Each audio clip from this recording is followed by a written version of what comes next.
نحمده ونصلي على رسوله الكريم اما بعد فاعوذ بالله من الشیطان الرجیم بسم اللہ الرحمن الرحیم سبح للہ ما فی السماوات وما فی الارض وهو العزیز الحکیم یا ایھا الذین آمنوا لم تقولون ما لا تفعلون کبر مقتا عند اللہ ان تقولوا ما لا تفعلون ان اللہ یحب الذین یقاتلون فی سبیلہ صفا کانہم بنیان مرصوص صدق اللہ العظیم رب اشرح لی صدری ویسر لی امری واحلل عقدۃ من لسانی یفقہوا قولی اللہم ربنا الہمنا رشدنا واعذنا من شرور انفسنا اللہم ارنا الحق حقا وارزقنا اتباعہ وارنا الباطل باطلا وارزقنا اجتنابہ آمین یا رب العالمین۔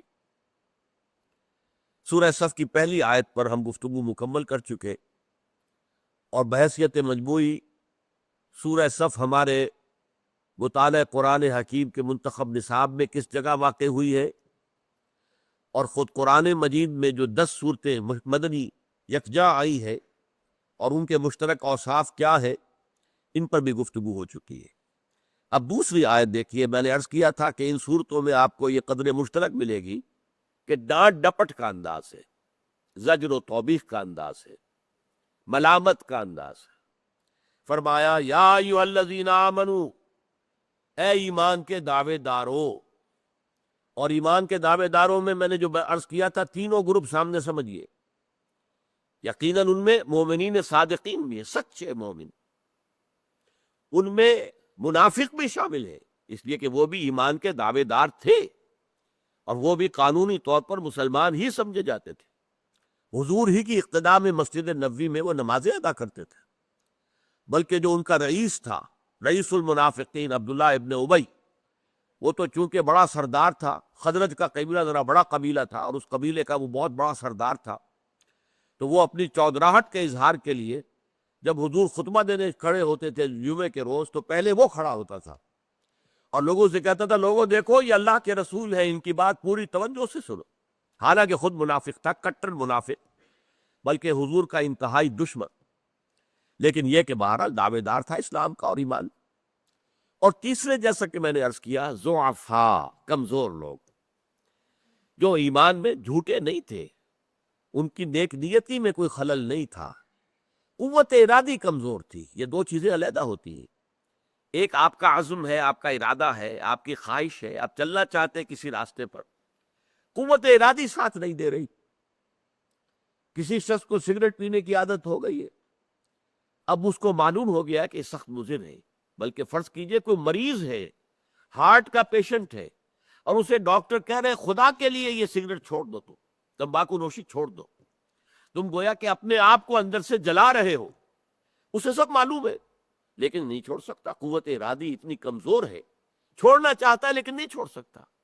تو یہ دو چیزیں انسانوں کے اندر یوں سمجھیے کہ لازم و ملزوم نہیں ہے کہ اگر حسن نیت ہے تو قوت ارادی بھی مضبوط ہو، یہ ضروری نہیں ہے۔ یہ تو جیسے کہ کوئی انسان جسمانی اعتبار سے زیادہ قوی ہے، کوئی کمزور ہے۔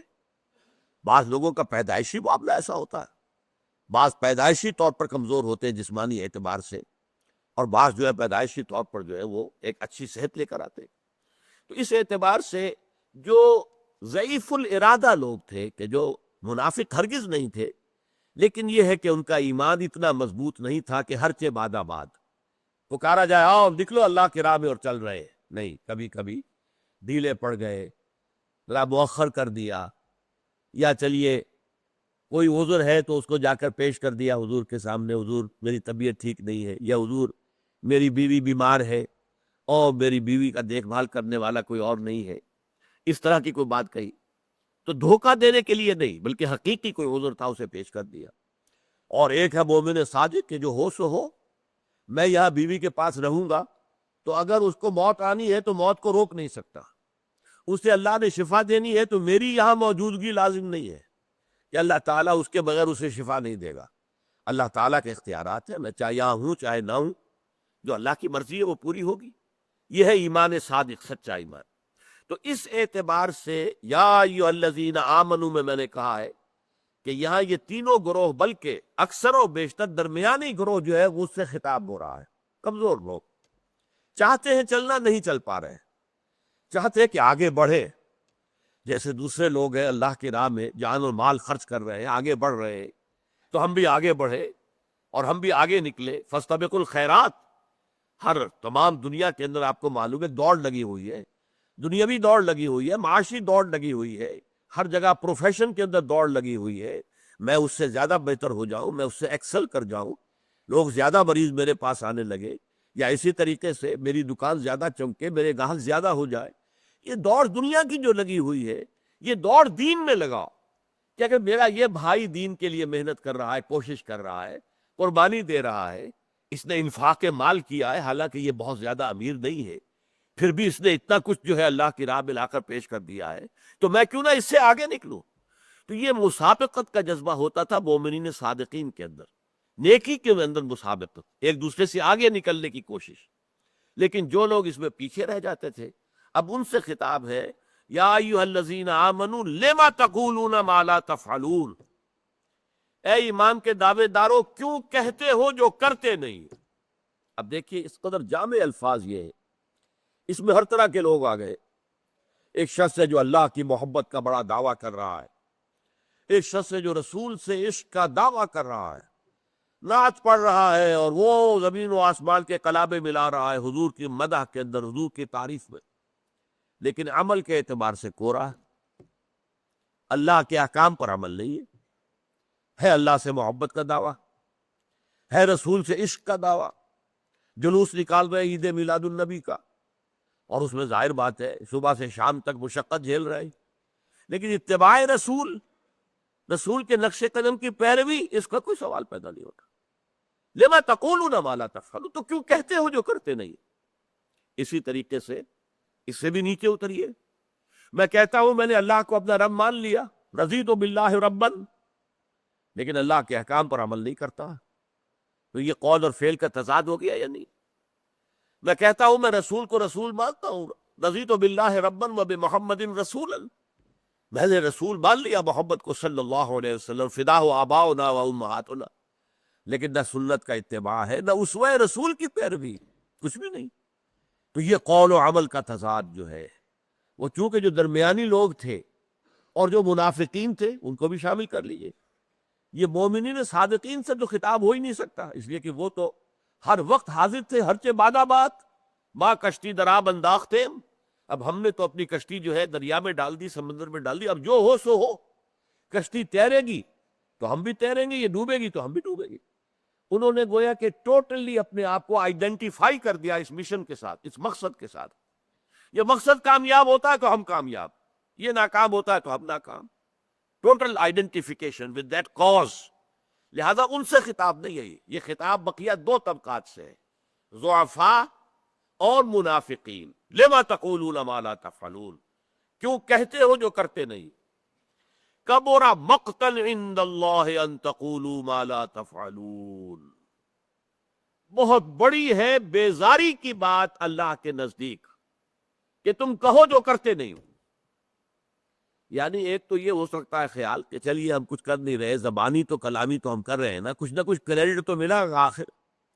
یہ کافروں سے تو یقیناً ہم مختلف ہو گئے نا، جو اللہ کو اللہ مانتے ہی نہیں، رسول کو رسول مانتے ہی نہیں، ان سے تو یقیناً ہم بہتر ہیں. لیکن نہیں، یہ کریڈٹ نہیں ہے، ڈیبٹ ہو جائے گا.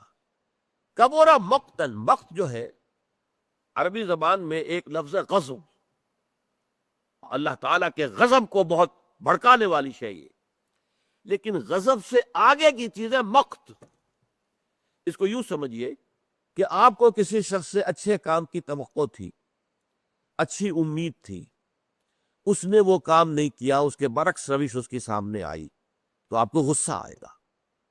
غصہ کیوں آتا ہے؟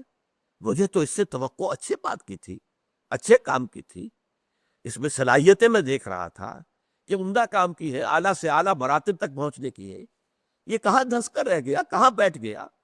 تو اس میں غصہ آئے گا. اس غصے کے بڑھتے بڑھتے بڑھتے بڑھتے ایک کیفیت وہ ہوتی ہے بیزاری ہو جاتی ہے. اب اس کا ذکر بھی آپ پسند نہیں کرتے، اب آپ کے اندر اس کی طرف سے وہ شدید ایک نفرت پیدا ہو جاتی. یہ بیزاری جو ہے یہ مقت ہے، غضب سے بہت آگے کی شے۔ قرآن مجید میں یہ لفظ آیا ہے نکاح مقت، یعنی وہاں رواج تھا عرب میں کہ فرض کیجئے ایک شخص کی 4-5 بیویاں ہیں، اب اس کا ایک بیٹا، بڑا بیٹا، ظاہر بات ہے وارث بڑا بیٹا ہوتا تھا، وہ ایک ہی ماں سے ہے نا، باقی سوتیلی مائیں جو ہے انہیں وہ اپنے گھر میں ڈال لیتا تھا اپنی بیویوں کی حیثیت سے، گویا کہ یہ میراث کے درجے میں یہ لونیا ہے جو اسے مل گئی۔ اسے وہ خود بھی کہتے تھے کہ اگرچہ یہ رواج ان کے ہاں تھا، لیکن کہتے تھے یہ نکاح مقت ہے، بہت گھناؤنا نکاح ہے، بہت بری بات ہے۔ جو باپ کی منکوحہ رہی ہے، باپ کے زیر نکاح رہی ہے، اس کو اپنی بیوی بنا لینا، چاہے 2 بول جو ہے ایجاب و قبول کے بھی پڑھ لیے جائیں، آپ باضابطہ نکاح کر رہے ہیں ان سے، لیکن وہ تمہاری ماں ہے، سوتیلی ماں، اس سے نکاح کر رہے ہیں، یا بغیر نکاح کے انہیں لوڈیوں کی طریقے سے اپنے گھر میں ڈال لینا، تو اس کو وہ کہتے تھے نکاح مقت، یعنی یہ کہ ان کے ہاں یہ لیگل تو تھا، ایک شخص کو یہ اختیار حاصل تھا قانونی اعتبار سے۔ جیسے آج ہم دیکھ رہے ہیں 2 مردوں کی شادی لیگلائز ہو رہی ہے، 2 عورتوں کی شادی لیگلائز ہو رہی ہے، ہومو سیکشول میرجز 2 ملکوں میں تو قانونی طور پر یہ پہلے سے ہی ہے، اب کسی تیسرے ملک کے اندر بھی اس کی جو قانون سازی کے لیے تجویز بن چکی ہے۔ ایک مرد شوہر کہلائے گا، دوسرا مرد اس کی بیوی کہلائے گا، اور قانون انہیں اس حیثیت سے ایکسیپٹ کرے گا۔ وہ جو بیوی ہے مرد، وہ ظاہر بات ہے کہ اگر پھر کوئی سیپریشن ہوگی تو وہ سارے حقوق جو ڈائیورسڈ وائف کو ملنے چاہیے اسے ملے گے۔ اب یہ آپ سوچئے کہ کس طرح گھناؤنا فعل ہے، لیکن ہو رہا ہے دنیا میں۔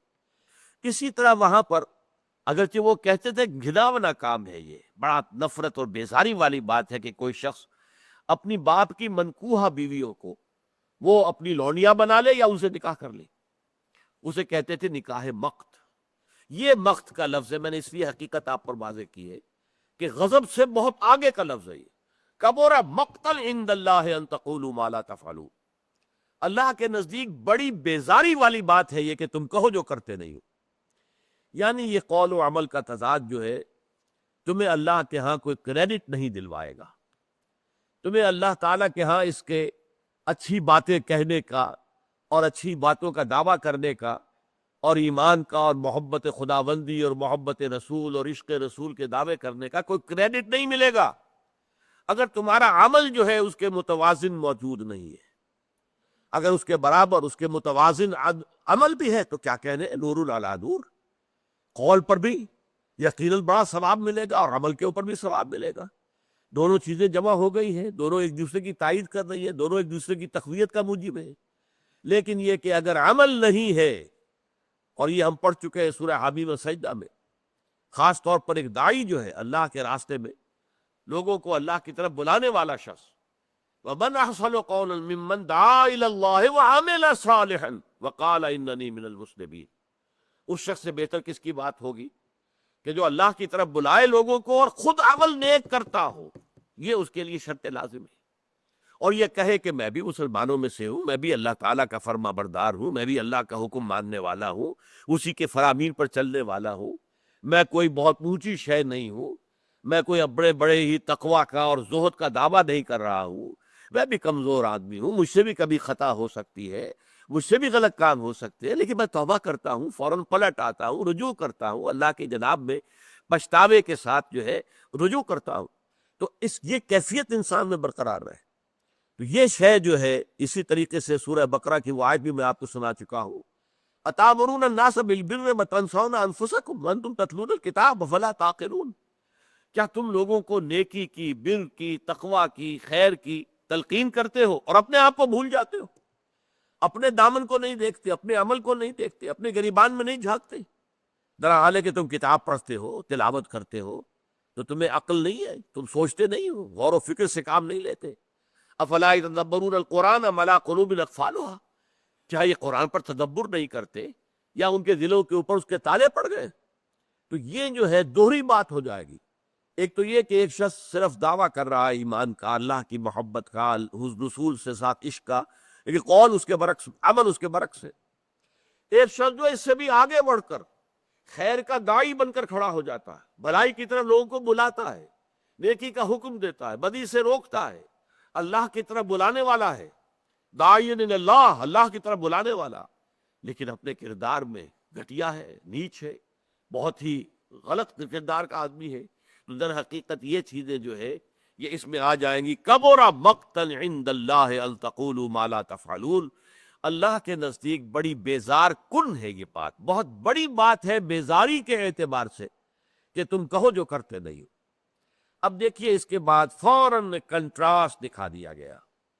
دیکھو مسلمانوں، تمہیں اللہ سے محبت کا دعویٰ ہے، تمہیں رسول کے ساتھ عشق کا دعویٰ ہے، تو سن لو، ان اللہ یحب الذین یقاتلون فی سبیلہ صفا کانہم بنیان مرصوص. اللہ تعالیٰ کو تو محبت ہے اپنے ان بندوں سے جو اس کی راہ میں جنگ کرتے ہیں، ایسی صفیں باندھ کر گویا کہ سیسا پلائی ہوئی دیوار ہے. اب یہاں پر جہاد کی نویں منزل کا ذکر کر دیا گیا. یہاں پر آپ دیکھیں گے کہ اسی سورہ مبارکہ کا دوسرا رکوع جب آئے گا تو جہاد کی بات کی جائے گی، اور وہاں سوال کیا ہوگا؟ یا ایھا الذین آمنوا هل ادلکم علی تجارۃ تنجیکم من عذاب علیم تؤمنون باللہ ورسولہ وتجاہدون فی سبیل اللہ باموالکم وانفسکم ذالکم خیر لکم ان کنتم تعلمون. اے ایمان کے دعوے دارو، کیا تم چاہتے ہو کہ تمہیں وہ کاروبار، وہ سودا بتایا جائے جو تمہیں جہنم کی آگ سے، عذاب علیم سے، دردناک عذاب سے بچا لے؟ چاہتے ہو تو نو سنو، وہ کاروبار کیا ہے، وہ سودا کیا ہے؟ تؤمنون باللہ ورسولہ، ایمان پختہ رکھو اللہ پر اور اس کے رسول پر. وتجاہدون فی سبیل اللہ باموالکم وانفسکم، اور جہاد کرو اللہ کی راہ میں، اور اس میں کھپاؤ اپنے مال بھی، اپنی جانیں بھی. تو یہ جہاد کا براڈ بیس، جہاد فی سبیل اللہ. میں آپ نے اپنی اس تقریر میں عرض کر چکا ہوں، جیسے پیرامڈز، جیسے کہ یہ اہرام مصر ہے، وہ تکون سے جو جاتی ہے پیرامڈ بنتا ہے، تو نیچے براڈ ہے بیس، لیکن یہ رفتہ رفتہ رفتہ رفتہ کم ہوتے ہوتے ہوتے وہ ٹاپ پر آتا ہے. تو جہاد فی سبیل اللہ بہت براڈ بیسڈ ہے، لیکن یہ 8 منزلوں کے بعد قتال فی سبیل اللہ بنتا ہے. یہاں میں ذرا ایک بات کی طرف اشارہ کر دوں کہ آج پوری دنیا میں جہاد کا لفظ بدنام ہو گیا ہے، گالی بن گیا ہے.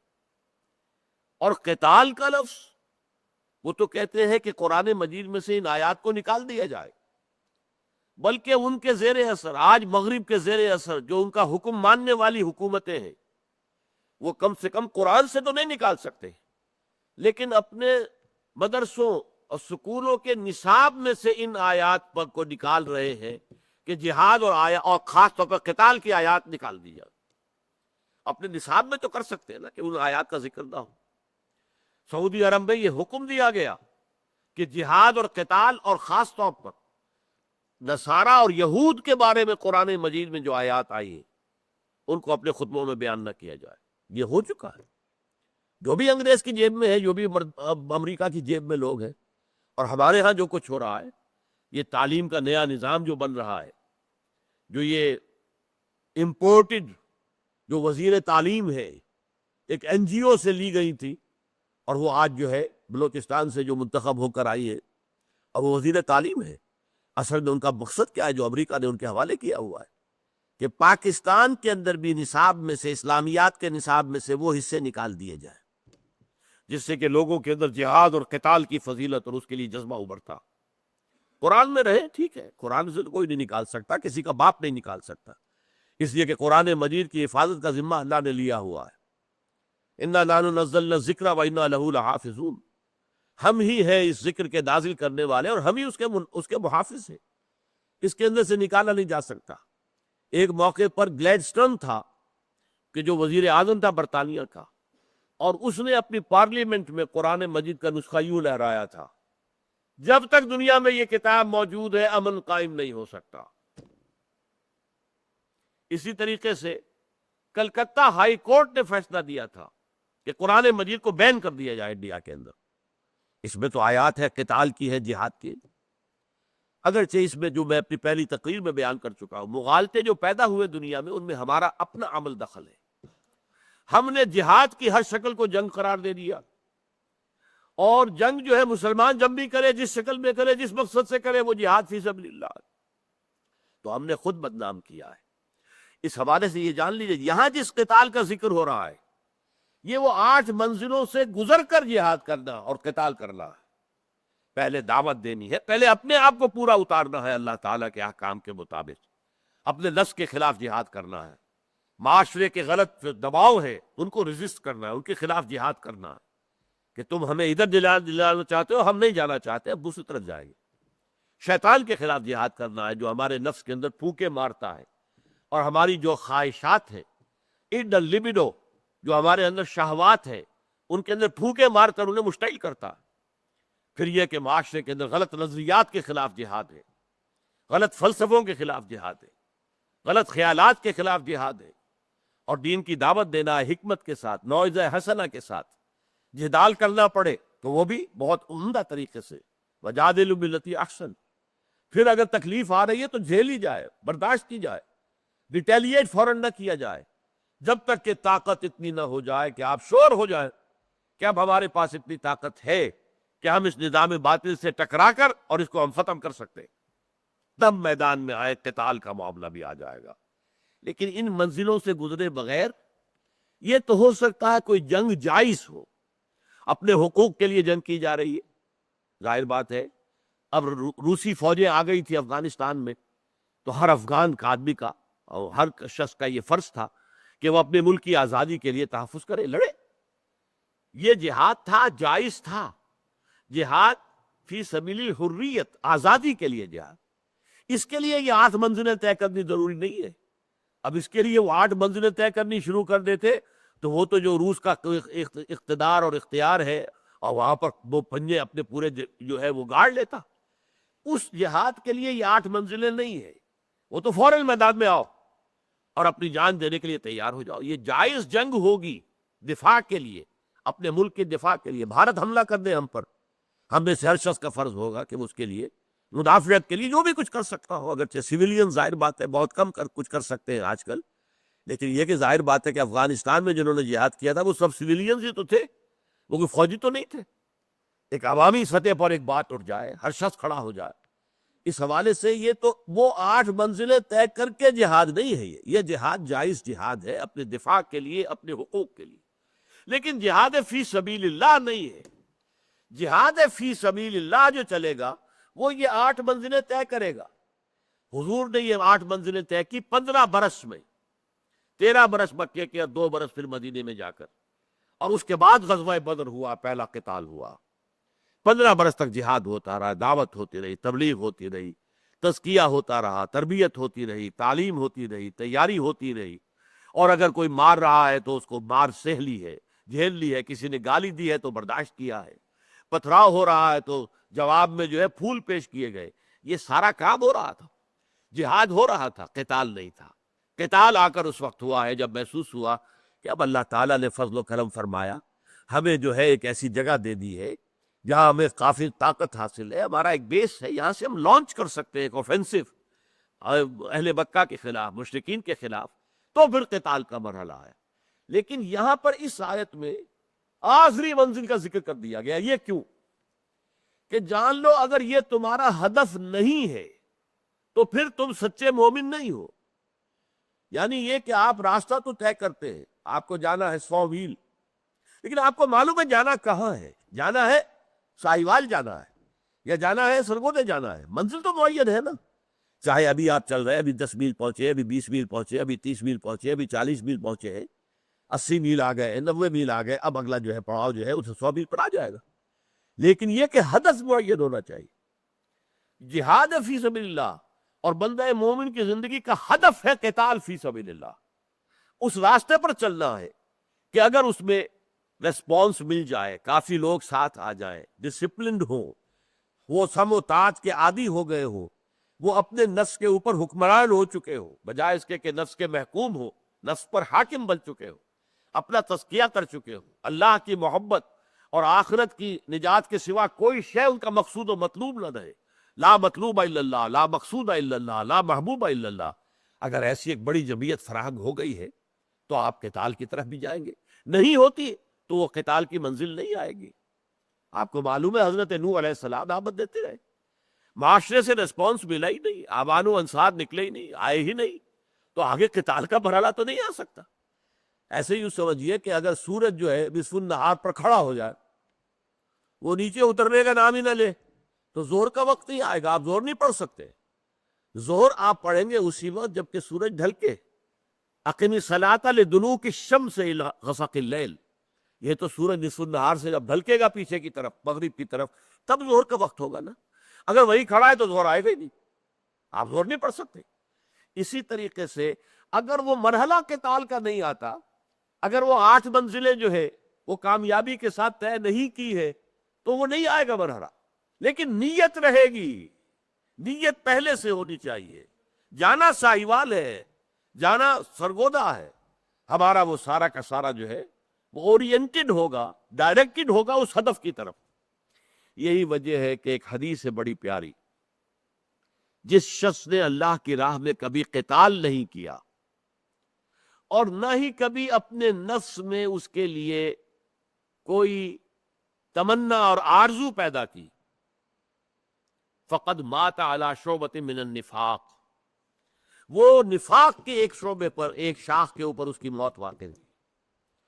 بندہ مومن کے سینے میں یہ آرزو رہنی چاہیے کہ اللہ وہ وقت آئے تیرے راستے میں قتال کا، فی سبیلک، تیرے راستے میں قتال، باقی اور نہیں۔ راستہ یہ ہماری جد و جہد دعوت کے مراحل سے گزر کر، اور کامیاب ریسپانس ملے، اور مناسب تعداد میں لوگ آ جائے، ان کی تربیت ہو جائے، اتنی طاقت فراہم ہو جائے کہ پھر قتال فی سبیل اللہ کی منزل آ جائے، اے اللہ آئے میری زندگی کے اندر۔ اگر یہ تمنا نہیں ہے دل میں تو فقط مات علی شعبۃ من النفاق، تو اس شخص کی موت ایک قسم کے نفاق پر واقع ہوئی ہے، ایمان پر نہیں۔ یہ نیت کا یہ ہدف جو ہے یہ ہونا لازم۔ لہذا اس آیت میں ابھی جہاد کی بات جو ہے میں نے آپ سے عرض کیا وہ دوسرے رکوع کے شروع میں آئے گی، لیکن یہاں پر فوراً جو ٹاپ کی بات کہہ دی، تیاری دیکھ لو، محبت مجھے ان جوانوں سے ہے ستاروں پہ جو ڈالتے ہیں کمند۔ علامہ اقبال کا یہ شعر جو ہے اسی اسلوب سے ماخوذ ہے، ان اللہ یحب الذین یقاتلون فی سبیلہ صفا کانہم بنیان مرصوص۔ اللہ کو تو محبت ہے، اگر تم اللہ سے محبت کے دعوے دار ہو تو دیکھ لو اللہ کی محبت کا ایک معیار ہے۔ اللہ کی محبت ہر کہو میں کو نہیں ملتی، اللہ کی محبت جو ہے وہ ہر طالب کو نہیں ملتی۔ اللہ کی محبت کس کو ملے گی؟ کہ جو اس کے راستے میں جنگ کرنے کو تیار ہو، اس طرح صفے باندھ کر، سیسا پلائی ہوئی دیوار، آج ہم کہیں گے تو کہیں گے ری انفورس کانکریٹ، ایسی جیسے بنکرز بنتے ہیں، آپ کو معلوم ہے کتنے چوڑی چوڑی ان کی دیواریں رکھی جاتی ہیں، کتنا اس کے اندر آئرن سٹیل جو ہے وہ جھونکا جاتا ہے تاکہ توپ کا گولہ کتنے زور سے آئے لیکن اس بنکر کی دیوار کو کوئی نقصان نہ پہنچے اور جو اندر بیٹھے ہوئے وہ محفوظ رہے۔ تو جب جنگ کرے اللہ کی راہ میں تو ان کی صفیں ایسی ہوں جیسے کہ سیسا پلائی ہوئی دیوار، جیسے کہ بنکرز ہیں کہ ان کے اندر کوئی رکھنا جو ہے بڑے سے بڑا توپ کا گولہ بھی آئے گا تو رکھنا نہیں ڈالے گا، یہ صف جو ہے تتر بتر نہیں ہوگی۔ یہ ہے اللہ کی محبوبیت کا مقام۔ تو دیکھ لو، اگر تو اس راستے پر آنا ہے اور خلوص دل کے ساتھ آنا ہے تو اللہ نے تو اپنی محبت کے مقام کے تمہیں اطلاع دے دی ہے۔ محبوبیت خداوندی کا مقام کیا ہے؟ ان اللہ یحب الذین یقاتلون فی سبیلہ صفا کانہم بنیان مرصوص۔ اللہ تعالیٰ مجھے اور آپ کو اولاً تو جہاد فی سبیل اللہ جس پر تفصیل سے گفتگو ہو چکی ہے، اس کے لیے اپنے آپ کو اپنی کمر کسنے کے لیے ہمیں ہمت عطا فرمائے اور دل میں یہ آرزو پیدا کر دے۔ شہادت ہے مطلوب و مقصود مومن، نہ مال غنیمت نہ کشور کشائی۔ یہ مطلوب و مقصود مومن شہادت ہو جائے، اللہ کی راہ میں ہمیں موت آئے، قتال فی سبیل اللہ کے راستے میں اس میں ہمیں موت آ جائے تو اس سے بڑی کامیابی اور کوئی نہیں ہے۔ بارک اللہ لی ولکم فی القرآن العظیم ونفعنی وإیاکم بالآیات والذکر الحکیم۔